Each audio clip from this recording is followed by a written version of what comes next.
71岁的盲人老汉徒步1500公里，走遍300多个村子，2个月的奔波忙碌，却只赚了300块钱。然而还没等老人把钱捂热乎，儿子的一通电话险些要了他的命。老汉名叫李守望，是最后一支盲人说书队的队长。说书队是由5名盲艺人组成的小团体，每年农忙过后，他们便结伴在一起，开始2个月的说书卖唱。队伍的行程安排和演出都由李守望说了算。小路上5名盲人排成一列，一只手拿拐杖，另一只手拉着同伴的衣角。小路的另一侧就是10几米深的土山坡，普通人稀松平常的生活过程，对于盲人来说，处处充满了未知的危险。比如路上遇到一条小溪，普通人踩着石头3两步就能跨过去，而对于行动不便的盲人来说，这是一个无比困难的事情。李守望搬起一块石头扔进河里，然后通过水声判断河水的深度和宽度，然后用手一点点摸索着，慢慢铺出一条狭长的石头路。半个小时后，李守望带头牵着几名同伴，在一声声祷告中过了河。尽管他们一路风尘仆仆，但到达演出的村子时，天还是黑了。不过还好，这并不影响村民看演出的心情。来不及休息的李守望等人，马不停蹄地登上简易的小舞台。表演的时候才发现，原来李守望是个多面突击手。只见他一边弹着独弦琴，手上和脚上各绑了一个类似快板小玩意，有节奏的上下摆动。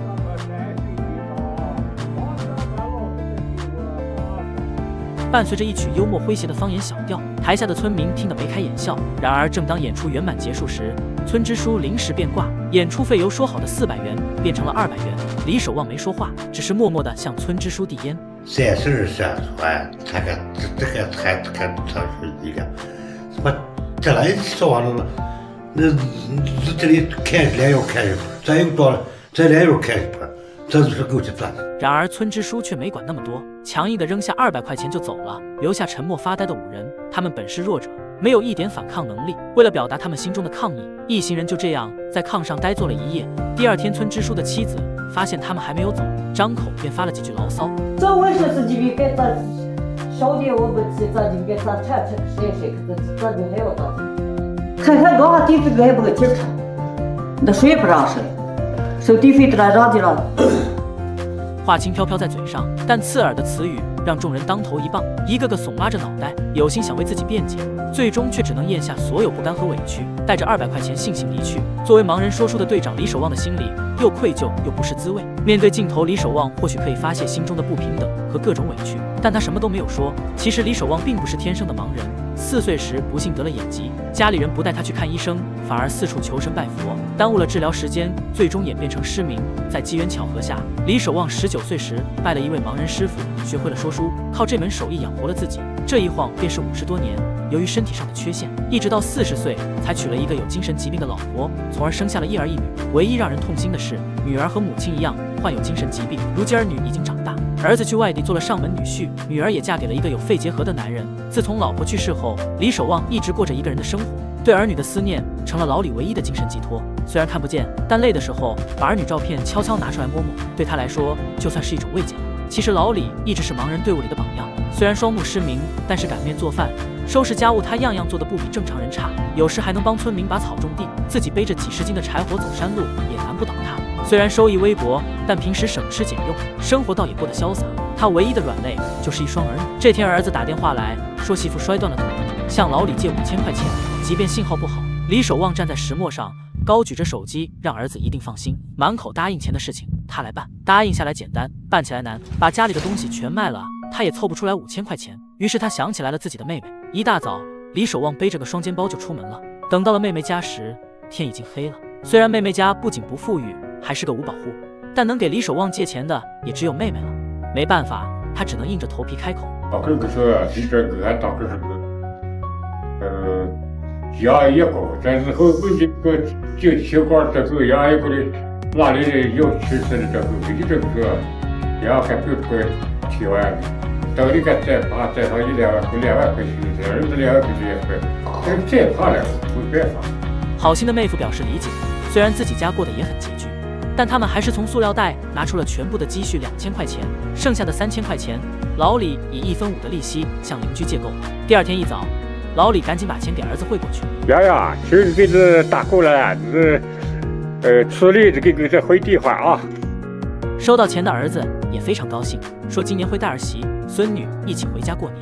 老李高兴极了，他用仅有的540块钱，花480买了台不属于自己的电视机，为的就是让儿子回家多待几天。接着他一番仔细的收拾，打扫窑洞，糊了新窗，换了窗帘。很快，灰扑扑的土窑变得又新又旧。李守望满心期许拨通了儿子的电话。这个他家里都收拾好了，床子好了，药打针了，换贴上了窗帘、炕单子都弄好了，这是票买好了，没等回来，这又不得回来了。但是电话那头传来了儿子不能回来的消息。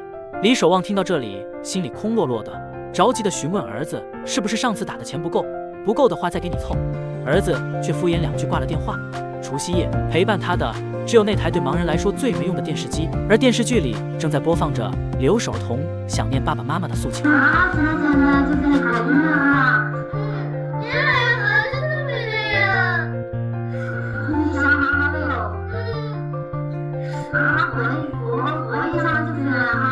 到此纪录片结束。这真实的一幕出自纪录片《边走边唱》，上映于2014年，拍摄历时2年，真实记录了陕北农村说书盲人李守望的生活。盲人在这个生活在世界上本来就是地狱难度，而面对他人的辱骂和欺凌，他们不会使用网络，也不能去给谁抱怨，只能一个人默默地承受着这一切。即使这样，也还是心存感激。当老汉轻轻抚摸着照片时，他是伟大的父亲。即使自己已经这样，却还极力去帮助儿女。生活对于他多么艰难，可他没有想过放弃，努力地活着，像黄土地上的植物一样坚强地生长。对比聚光灯下的明星和网红，但愿这个社会有更多人能关注到这样一群边缘人。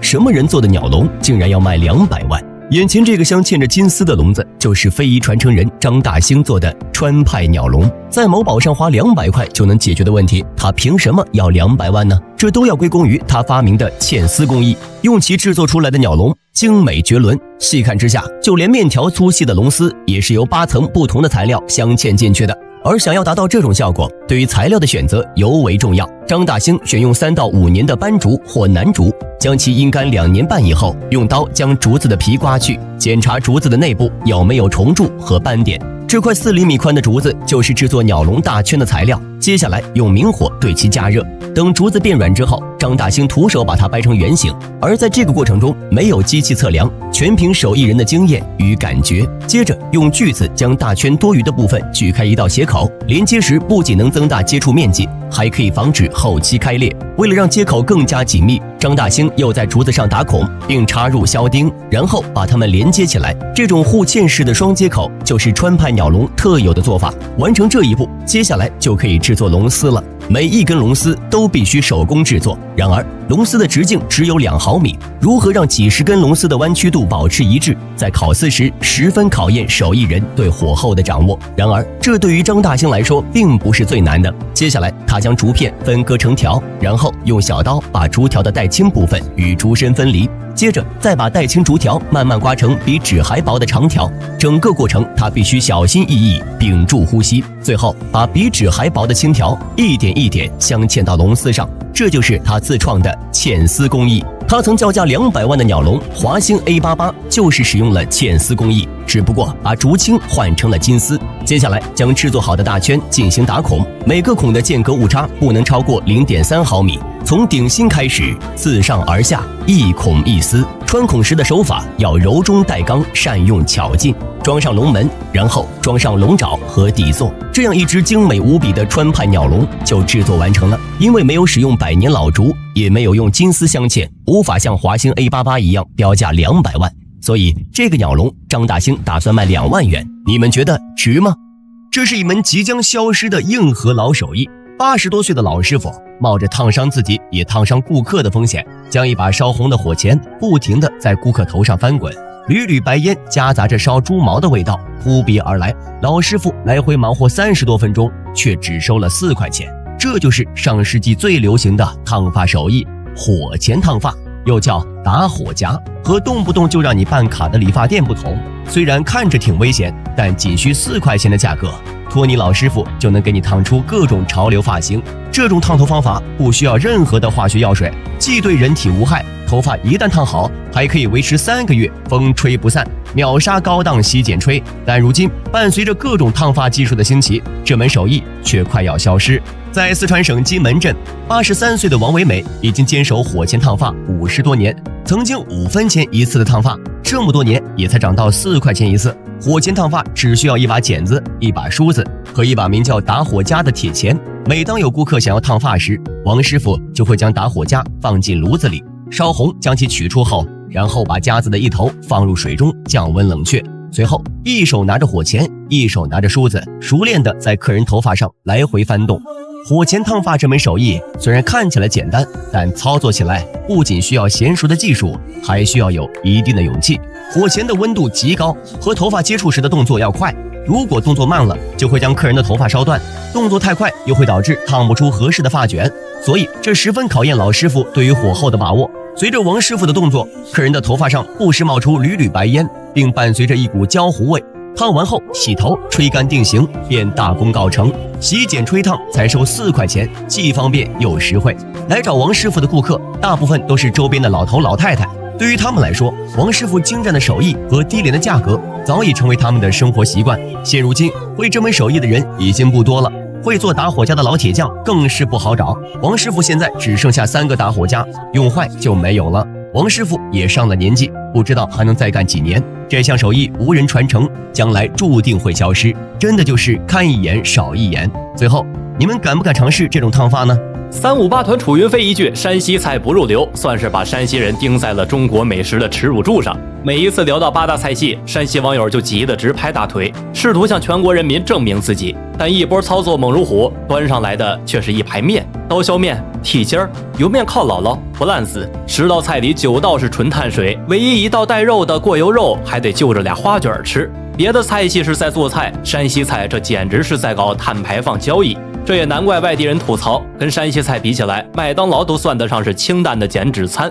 难道作为拥有5000年历史的中原腹地，山西菜真的这么寒碜，永远登不上大雅之堂吗？大家好，我是不聊情怀，只聊底层逻辑的微观科普。今天我们吃山西菜，让我们扒开碳水的外衣，看看山西菜在这几百年里到底经历了一场怎样惨烈的版本大削弱。首先，山西菜之所以碳水超标，真不是因为山西人上辈子是面粉转世，而是因为老天爷给他们发了一个地狱级的开局副本。打开地图，你就会发现，山西被太行山和吕梁山死死夹在中间，全省80%以上都是山地和丘陵。更要命的是，它正好卡在400毫米降水量这条生死线上。这是什么概念？这就好比农业种植里的敏感肌，10年久旱，水产没有，娇贵的绿叶菜种不活。肉食荒漠加上蔬菜刺客，为了活下去，山西先民只能把天赋点全加在了耐旱杂粮上。既然食材的广度被锁死了，那就只能在面粉的物理形态上疯狂内卷。搓、剥、剔、擦、压、揪，山西人硬是用一把面粉搞出了一套碳水赛博朋克。这不是什么对美食的执念，这是人类在极端匮乏的地理环境下欺骗大脑的生存智慧。听到这里，你肯定会说，破案了，就是因为穷，所以上不得台面嘛。如果你这么想，那就大错特错了。山西菜曾经不仅上得去台面，而且是中餐里最早的 VIP 氪金玩家。明清时期，一群被称为晋商的人崛起了，他们靠着贩盐起家，后来又搞出了汇通天下的票号，这相当于古代的跨国银行。在那个年代，晋商就是大清朝的华尔街之狼，有钱了总不能天天请客户吃刀削面吧。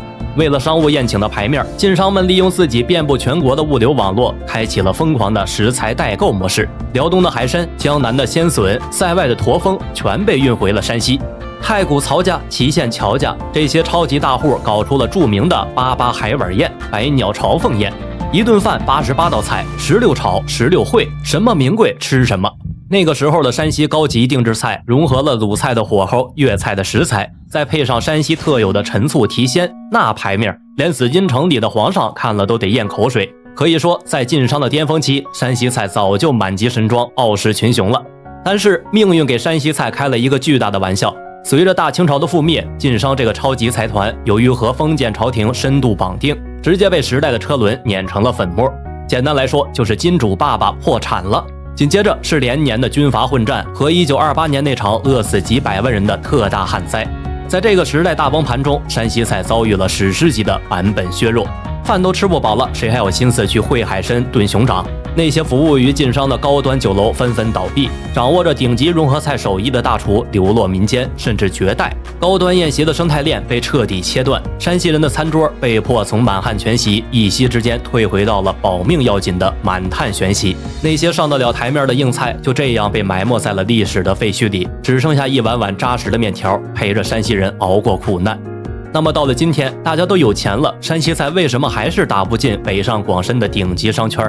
这就碰到了山西菜的最后一道死穴，它与现代餐饮资本的底层逻辑水火不容。现在的连锁餐饮靠什么赚钱？靠的是去厨师化和高标准化。川菜火锅一包底料走天下，有些炒菜甚至预制菜加热3分钟就能出锅。资本要的是千店一面，要的是翻台率。但你看看山西菜，它的灵魂全在那些无法被机器取代的手艺上。剔尖、剥鱼、削面，那是厨师站在热气腾腾的大锅前，用几十年的肌肉记忆一刀一刀削出来的。你让资本怎么投？把削面大爷装进预制菜的塑料袋里吗？更别提山西人视若珍宝的老陈醋，那种厚重浓烈的酸感是黄土高原独有的味觉密码。但对于习惯了清淡鲜甜的南方市场来说，这股味道极具排他性，很难被广泛收编。所以当我们今天再回头看楚云飞那句山西菜不入流时，或许会有不同的感受。山西菜没有走向全国的高端局，不是因为它天生低级，而是因为它那套极度依赖人工手做的体系，拒绝向流水线妥协。它那股子浓烈的酸与醇香的面香，拒绝迎合所有人的舌头。在这个外卖全是一个味道，商场负一层全被料理包占领的时代，山西菜就像一个固执的老头，他守着黄土高原的案板，拒绝被资本同化，拒绝用科技与狠活去糊弄食客。不入流这3个字儿不仅不是贬义词，反而成了工业时代下山西菜最骄傲的勋章。你吃过最让你难忘的山西美食是什么？或者在你心里还有哪些菜系也这样固执又好吃？在评论区告诉我。